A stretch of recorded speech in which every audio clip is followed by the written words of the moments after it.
Welcome to another edition of Three Peas in a Podcast. My name is Paul, and as usual, I have with me my two fellow Peas. Ashley, what's up? What's up, man? And T, what's up? What's up, guys? Cool. So this week we're gonna go straight into it. We're gonna talk about the race for the Golden Boot. It seems to be hotting up already, and we've got a few standout candidates. We had a bit of a discussion back and forth as to who should be included, but we have decided to go for 6 players. So we're just going to talk about each player and who we think is going to finish on top, and who's got the best chances of doing what, and why we've added those people in this conversation. So the 6 players that we have agreed on just about is Harry Kane, Aguero, Morata, Lukaku, Lacazette, and Gabriel Jesus. The floor is yours, guys. Who wants to take the lead in this one, and who do they think is going to be the top scorer, and why? I'll go in. This is so hard, man. My first thought is Aguero, but I think that's barring if he doesn't get injured, which I can see happening again. Just because he scores goals like against anyone. As we all know, like it's just a matter. Like he's won it even when he's been injured half a season. But with the list of strikers now, I don't know if you can get away with doing that. So I'm going to go with Lukaku still. I'm going to just, as probably a biased United fan, I'm going to go with it all the way. He's got 6 at the moment. He scored 2 tonight again. Obviously, it's Champions League, but I think he'll miss a lot, but I think he'll still get enough to get him over the line personally. But the list is very crazy of the 6 that we've mentioned. But my money's on Lukaku still. Yeah, it's a good shot. I think Lukaku is, he's going to score. He's the kind of player that scores in bunches as well. He's not like a 1 goal per game. He'll get 2 or 3 at a time. And I think with Mourinho's teams, he tends to have one player scores the majority of their goals. The team is based around that player, and everything goes through that player. So, I think that's a fair shout. I think Aguero is. Like you said, it's likely he's going to get injured. He always seems to get injured at some point in the season, and he'll miss 6 to 10 games. But with the competition this time around, it's going to be difficult for him to, if that does happen to him, for him to catch up on the goals. Because I think the way it's going right now, there's a solid 3 or 4 players who are looking pretty consistent week in, week out, scoring goals. So it's going to be interesting to see how that pans out. Exactly. What's your thoughts, Ash? Who you thinking right now for top scorer? I think this is probably going to be like the best season for like anybody could nick it this year. I think. For me, I think as long as Harry Kane doesn't get injured this year, or like have any like lengthy time on the sidelines, which he usually does. But even last season, he had that period out, and he still ended up top scorer because he goes and scores 3s and 4s and.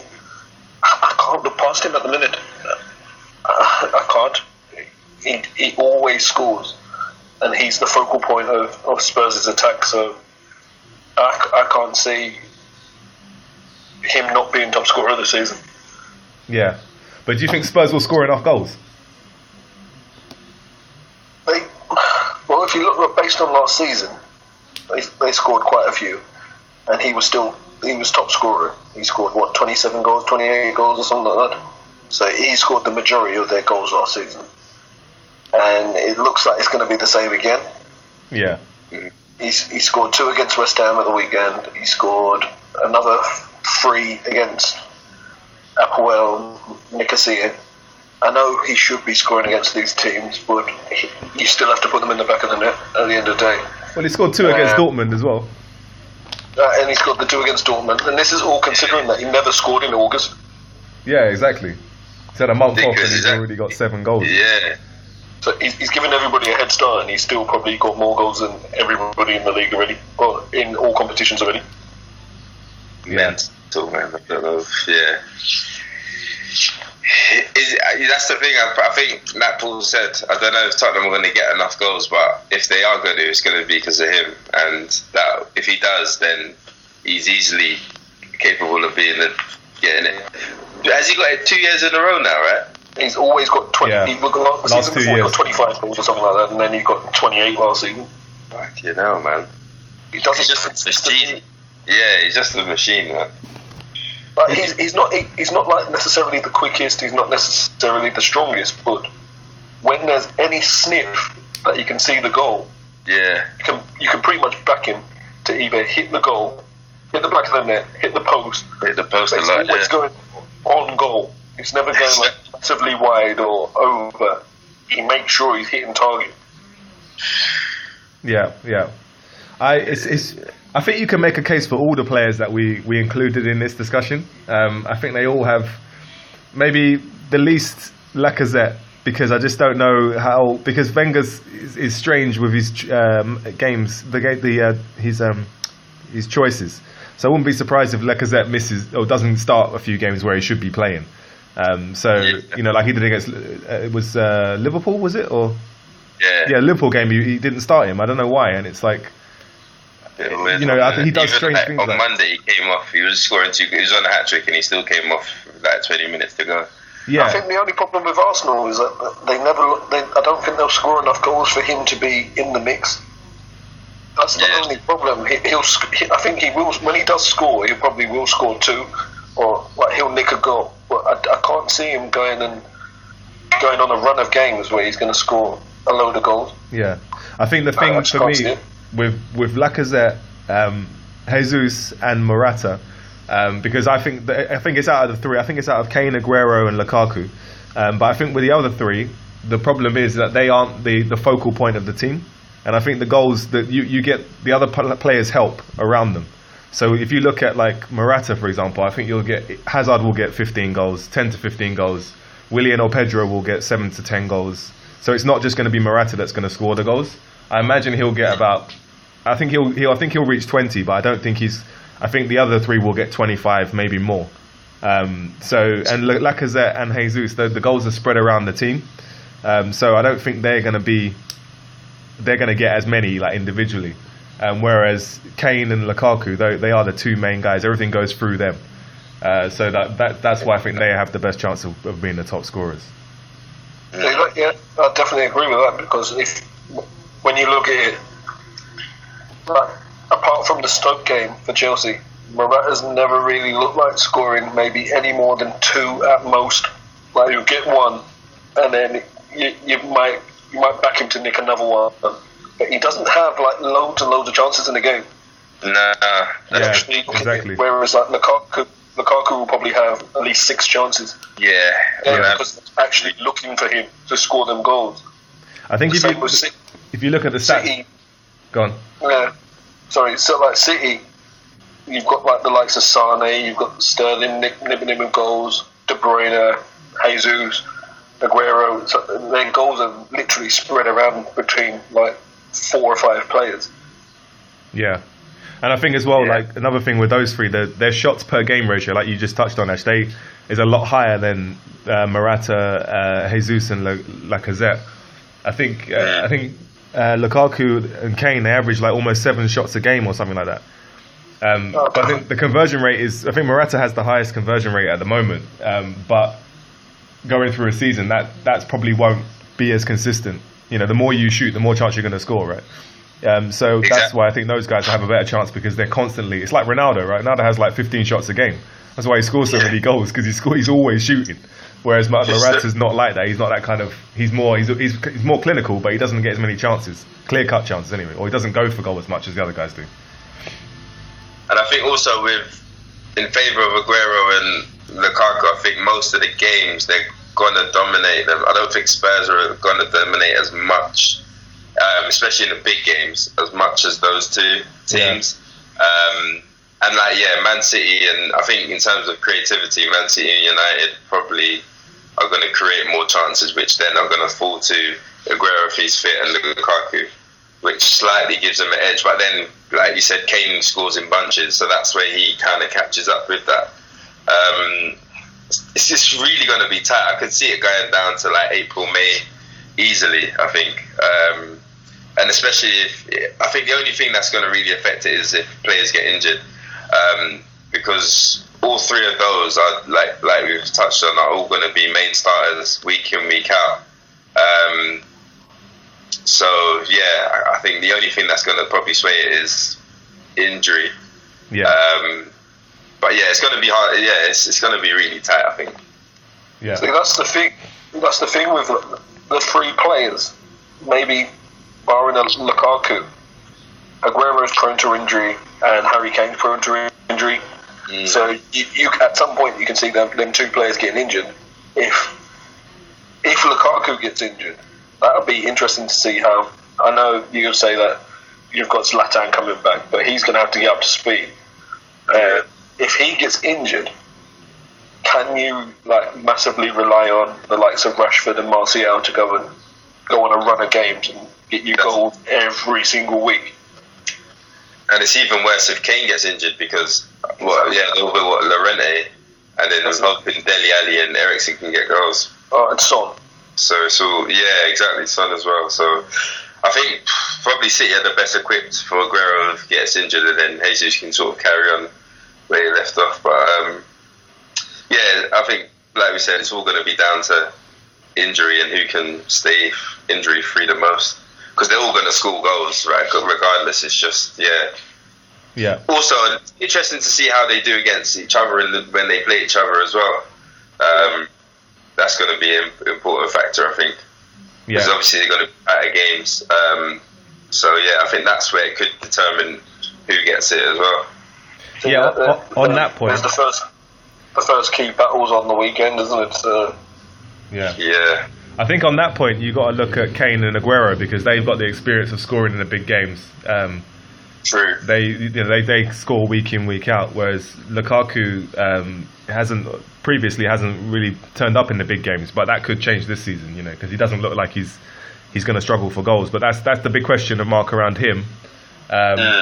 Morata scored a big goal today against the top team, so we don't know how he's going to fare either, But so far he didn't score against Tottenham, he didn't score against Arsenal, so it's going to be interesting in those big games. But I think from my point of view, I think it will be Kane. I think I agree with you, Ash. I can't really see past Kane at the moment. Barring injury, I think he will win. He will be top scorer. But I think it's going to be close. Him and Lukaku will be, again, I think will be 1 and 2 in the charts. But here's a question for you: do you think this is the best strikers we've had in the Premier League at one time? I think for a long time, I think it has been. I think the last time you probably look at that is when you had, I don't know. Because I can't remember the last time we had this many quality strikers in different teams as well. I think the last time you'd have to pretty much look at Henry, Van Nistelrooy, Drogba, Shearer, Drogba. Your favourite player, Ash? But they weren't all in the teams at the same time. Yeah. Drogba played the same time as Henry, didn't he? No. But maybe Henry towards the end. When he came back the second time, he did. Yeah. So you pretty much look at prime Henry, not like them, like not mid 2000s. So really, you're looking like quite a long way back when you, like I said, you have the likes of Van Nistelrooy, Henry, Bergkamp, Shearer. That's probably Hasselbank as well. Yeah. So I think you're going a long way back. That's what I was saying. It's definitely over 10 years. Yeah. Definitely. I think it's like the best pedigree we've had for for all the best teams. Yeah. Apart from Liverpool. Yeah. Who haven't actually got a centre forward. They're just back. They're just playing with a load of false nines. Yeah. Do you think this is the best collection of strikers in any league? Ooh. Possibly.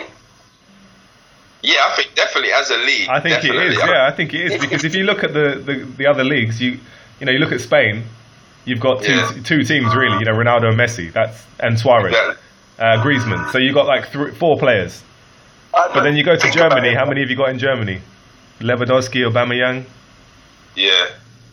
If you think about Werner's it, decent, but there's not. I mean, France. They're all at PSG. Yeah, exactly. And Falcao, literally. And that's Falcao, it. yeah. So I think if you look across the board, I think like they're all at different teams. I think that probably is the strongest set of strikers in any league. Yeah, to think we named 6 in one league, yeah, and they've all got question marks against each other and all equally as good. Yeah, I'd say definitely the Premier League's definitely shining in that regard.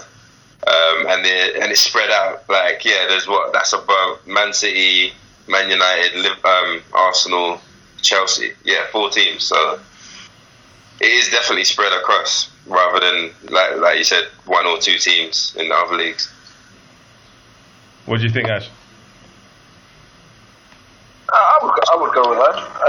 I just think with like in the other leagues, apart from maybe Bayern,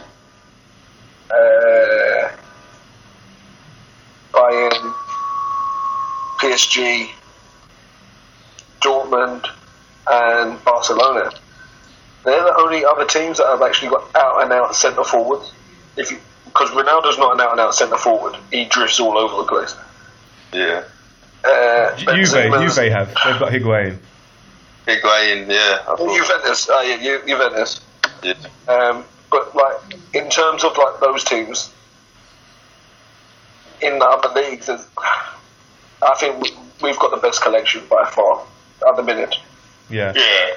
And I think you're starting to see that now in Europe as well, because they're not just scoring in the Premiership, they're scoring in Europe as well. You know, Kane got a hat-trick this week, Morata scored today, Lukaku scored 2 today. You know, they're scoring in Europe as well as the National League. And also, Kane is the top scorer in the Champions League. I know he hasn't played, you know, he got a hat-trick against Apoel, but he's still the top scorer in the Champions League. He has 5 goals. I think that's the most an English player has got in the last 10 years or something in the Champions League. And he's only played 2 games, so... If you look at it as well, like in the past, English teams going away from home wouldn't have attacked the way they have. In the past, they would have probably sat back, tried to nick a 1-0, right, or try and not lose.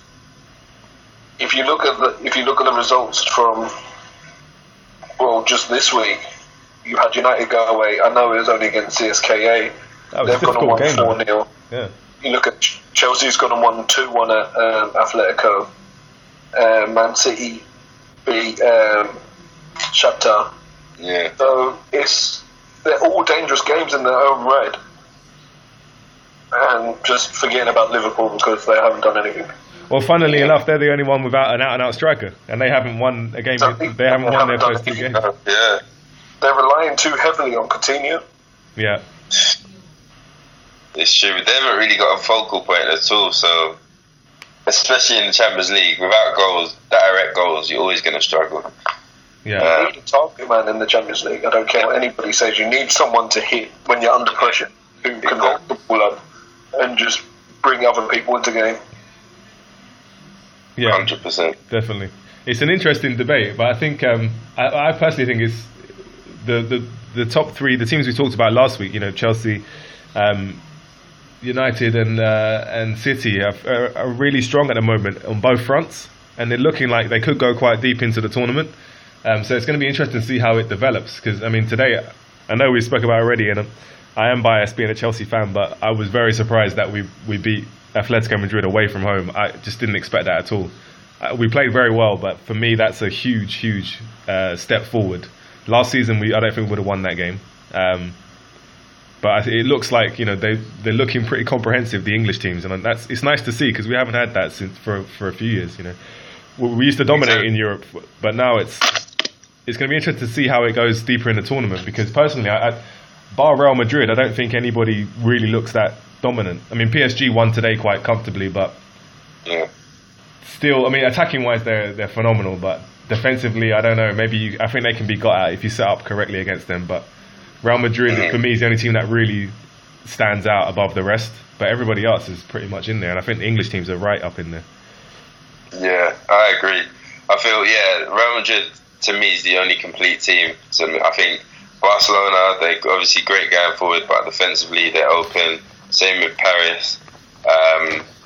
Even Bayern Munich today conceding 3 goals, that never used to happen.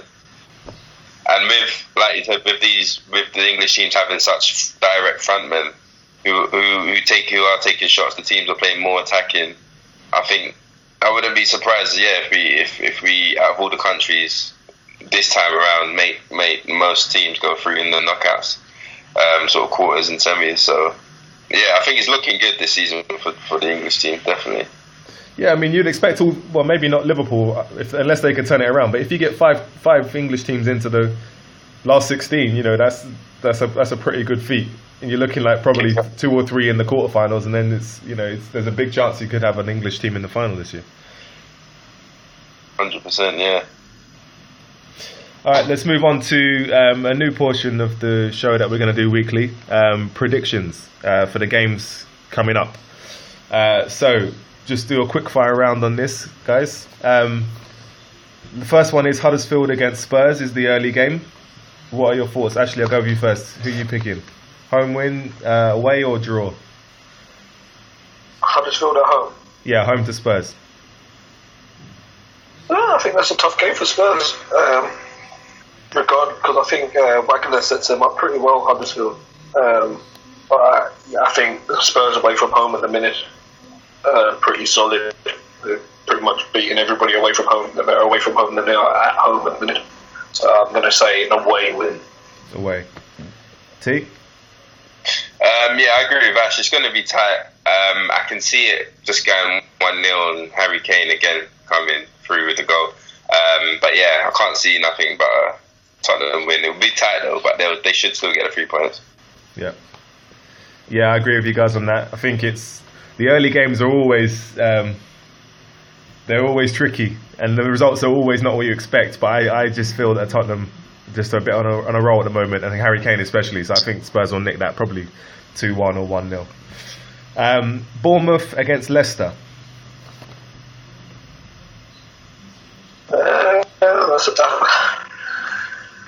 That's a strange game, that.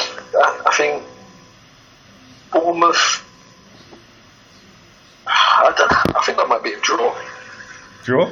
I think that might be a draw. I can't really say anything great about any of the teams at the minute. They haven't really done very much.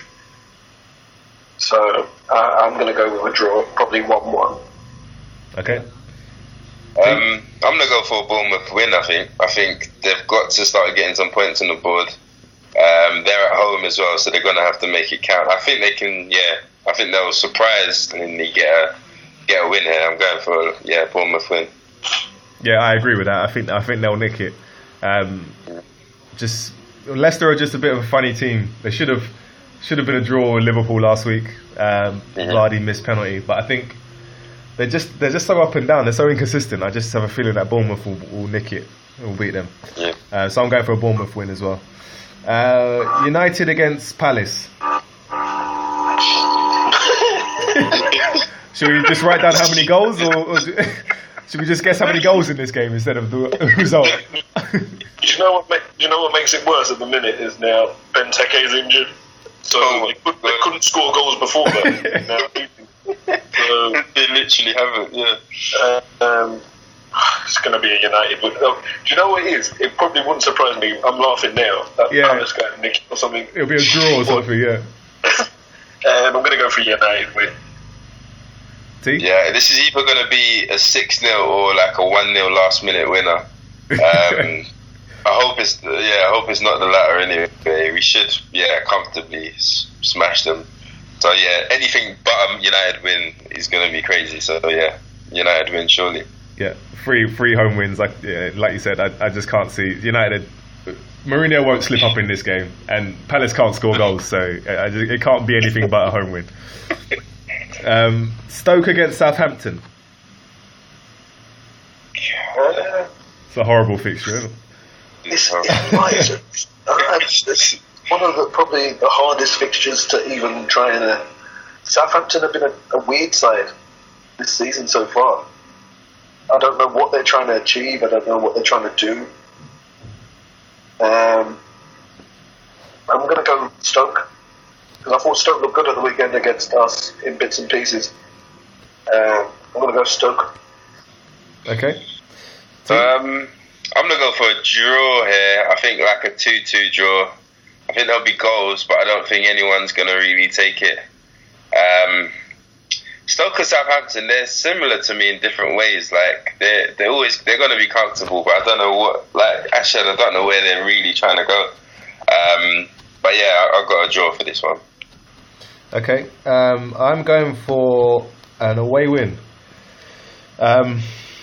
Just the way Stoke played against Chelsea last week, I just think it was I think they played well, but the defeat. I know it's going to sound a bit cliche, but I know they're not expecting to get anything out of the game against Chelsea. But I think they played well and they lost quite badly, and I think that can have quite a bad effect on you. And I think Southampton played well against United. Only lost the game 1-0, but I think they deserve to get something out of that. So I think they're going to carry on that form, and I think they can nick that against Stoke. So I'm going to go for an away win in that one. West Brom against Watford.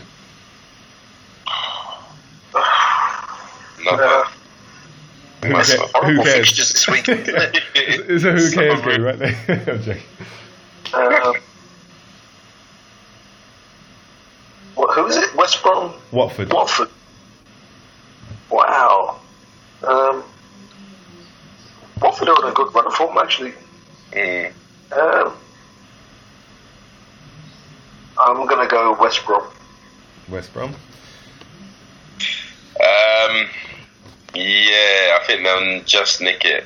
It's going to be very tight. They're both two organised teams. Yeah, I think West Brom, they're unlucky away against Arsenal on Monday as well, so I think at home they should get the win there. Cool.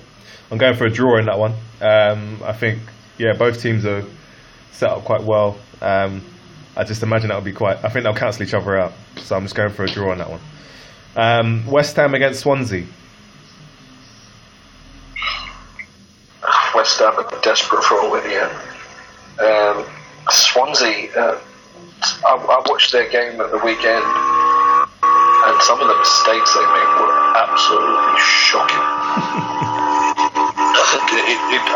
I coached under sevens, and I wouldn't expect them to do some of the mistakes they made. It was embarrassing.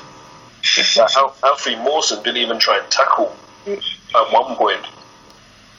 I would have shot him. I if I was the coach. I'm going to go for a West Ham win because it's so desperately needed. Yeah, I'm going to agree with Ash here. I think they showed a good fight against Tottenham last week, and almost even got a draw out of that. I think if they can carry on playing on like that at home as well, I think they should be all right to beat Swansea. Swansea, I think, are going to be in trouble again this season. So yeah, to keep it brief, West Ham win. Yeah, I agree with everything you guys have said on that. West Ham were unlucky, I thought, against Spurs. I think they really pushed them. So I'm going to go for a home win on that one. Big fixture, the next one, Chelsea-Man City.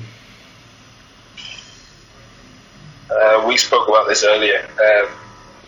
I genuinely think it's going to be a draw this game. I don't know why. I just think we can set up to nullify them. So I think it's going to be a draw. I'm going to go draw. I'm going to go for a Chelsea win. Actually, I think. Whoa. Yeah, I think this is the game where it gets levelled again at the top. Just because I think if Chelsea really go at the defence, I think they'll have enough. But then, I'm going to go with Chelsea, even though it could work the same way for Man City. But I'm going for a Chelsea win just with the home advantage. Yeah, I've gone for a home win as well, and I'm just basing it off of tonight's performance. I think the confidence is going to be so high after the win, and I think that will carry over to Saturday. And we beat City home and away last season, so I don't see why we can't beat them again this season. So I'm going to go for a home win. Arsenal Brighton.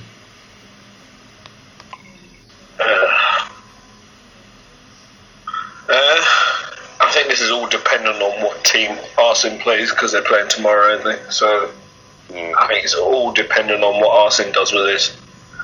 but it should be an Arsenal win. But don't be surprised if Brighton go and nick it, because they're in good form at the minute as well. True. Yeah, I think it will be a tight one. I think they done well last week against Newcastle with that win. I feel Arsenal they should have enough to beat Brighton at home. So I'm going with Arsenal win. Yeah, I've gone for a home win as well. I can't see anything but. Everton against Burnley. Oh, God. Yeah. Do you reckon he might play that Omar Niaz? Because that's the only time Everton seem to score. Yeah, these days. Who was it again? Everton who? Burnley.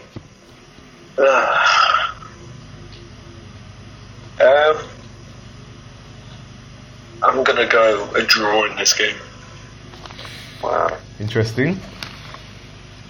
Yeah, I'm going to go with a draw too, actually. I think Burnley is going to be stubborn. I think they'll just grind it out. I can see Everton going all out, trying to get points on the board, but yeah, I think they'll be frustrated. I can see a draw in this one. Okay. I've gone for a home win. I feel that there was a big result for Everton last week, nicking one at the end. But it depends on tomorrow, you know, how they might get turned over again in Europe again tomorrow. And maybe they'll be tired on Sunday, I think they play. But I think they should have enough to beat Burnley, so I'm going to go for a just Everton win. Last one, probably the trickiest one to predict, I think. Newcastle against Liverpool. This is the worst weekend to predict anything. It's a lot of 50-50 games, isn't it? It all comes down to, again, like I said with the Arsenal game, it's all going to depend on Klopp. If Newcastle go ahead, he has no plan B. Newcastle will just sit back on that if they get ahead. I don't know. I'm gonna go for a Rafa win. Wow. Okay. This is going to be an end-to-end just crazy game. I'm going for a Liverpool win. I think they'll take more of the chances. I think Newcastle will definitely have a lot of chances, but I think Liverpool will convert more. So yeah, it's a Liverpool win for me. Okay. But it's going to be a crazy game. Yeah, I mean, it could be 3-2 either way, right? I mean, it's Liverpool are that kind of team where they could go 3-0 up and then fall apart in the second half. So I think it's Newcastle at home of a different animal at home as well. I've gone for a draw because I don't know who's going to win the game. I can't pick it. So I'm sitting on the fence. I'm going for a draw for that one. All right, so we'll check next week. We'll come back and go through the results and see who got what and who won what on the scores for next week. So the next portion, goal of the weekend. Who have you guys gone for? I tried to not pick the obvious goal, so I've gone for the Coutinho free kick against Leicester. It was literally he put the ball where no keeper could save it, and I think he's kind of come back in a good way after the whole summer antics and not getting his move. He scored again in the week, but yeah, that goal for me was just outstanding. Yeah, that was a great strike. Ash? Did the forgotten man Delph come play for City at the weekend? Yeah, he played in the week as well, didn't he? Did he score as well? Yeah. Anything can happen in this world, can't it? Exactly. He actually scored a pretty good goal as well. Yeah. I'm going to go with Coutinho free kick. To do that, it takes some skill. And he put it in the only place you could really put it. Crazy. So I'm going to go with a Coutinho free kick. I'm biased. I don't care. I've gone for Morata second goal. It was world class. Yeah, I said it. I don't care. It was like I just didn't expect him to do that. He breezed past like two defenders, and then the finish as well was so like calm at the end. Because a lot of players would have either tried to blast it or like hit it wide, or I don't know, tried to round the keeper. Well, he couldn't have round the keeper from there, but like tried to. It was such an acute angle, and the way he just lifted it over the keeper was just class for me. So I've gone for Morata's second goal was just world class goal. Performance of the weekend. Ooh. Performance of the weekend. It's an interesting one.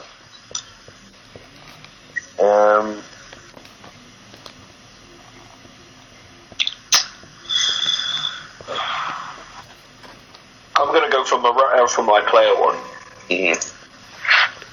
I think that was a big performance for him to do that, especially on a Stoke trip as well. And that's one of probably the hardest places to go in the Premiership. Yeah. That's fair. And if you look at the teams that went there, United went there, drew 2-2. Arsenal went there, lost. So, even though they didn't deserve to lose 4-0, I'm going to go with the Morata performance because it was very good. I'm going to go with Brighton, their win at Newcastle. I felt it was a big game, especially at home, and they need to make home matches count. I think they've done well to actually get the win, which is sort of put them mid-table for now, which is where they want to be heading. So yeah, I think I was quite impressed with how organised they were as well. So I'm going with the Brighton performance against Newcastle.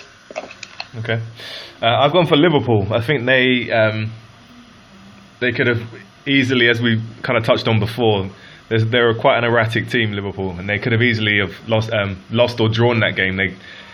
They run into a 3-0 lead, and then they just kind of had a bit of a wobble, but then the save from Mignolet, he redeemed himself, saving the penalty, and I just think that was a huge win for them as well.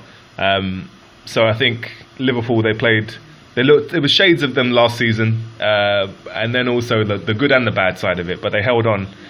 So I think just Liverpool for their performance against Leicester. Lastly, go on, what are you going to say, Ash? I was going to say, for a good team performance, I think you've got to give credit to West Ham because they were like dead and buried in that Tottenham game. Yeah. And I know the red card changed that game, but they put Tottenham under serious pressure in that second half. And I thought they deserved a draw personally, but yeah, it's been a while since I've seen the Tottenham side look ragged, and they really looked like ragged. But West Ham were running them ragged, and they were unlucky to not get anything out of that game. But should have had a penalty at the end as well, really. Yeah. Sanchez push on Carroll. Yeah, I remember that. Yeah. I think that was a solid performance for anybody saying that they're not playing for the manager and all that rubbish. I think you can see in performances like that players play for a manager. Yeah, be interesting. They should be able to, hopefully they can follow that up this week and beat Swansea. Yeah. Okay, last section, Donkey of the Weekend. Who have you guys gone for? I gave him a week off last week, but it's got to be Roy Hodgson again this week. Just playing into City's hand. You're away at City, and they were playing like, I don't know, they were playing like they were 9 men from the start. It was defensively all over the place. It's like they didn't do any training going into the game. You know what City are going to be like at home, and it was just diabolical. And I think he had a week at least to be settling. Well, this is his second Premier League game, and I can't see how he's going to turn it around. And against City, it could have been 10. It was just it was literally 6 and 7s at the back, just schoolboy defending. So Roy Hodgson, you got your work cut out, and definitely this week's Donkey of the Week. Ash? Well, technically, Roy Hodgson's going to be Donkey of the Week every week because he is a donkey. He's been a donkey. Just choose what week you want. Yeah, he's been a donkey since he was in England. So, but that's for another time. My Donkey of the Week, I already touched on it. You both know how I feel about defending, and Alfie Mawson's defending was embarrassing. I just don't understand how you have a 50-50. And it wasn't even a 50-50. He was 80% more likely to get the ball than the attacker. and he bottled it. You don't bottle challenges. It's embarrassing. It's a disgrace to your teammates, to your team, yourself, to your family. Where's your bread?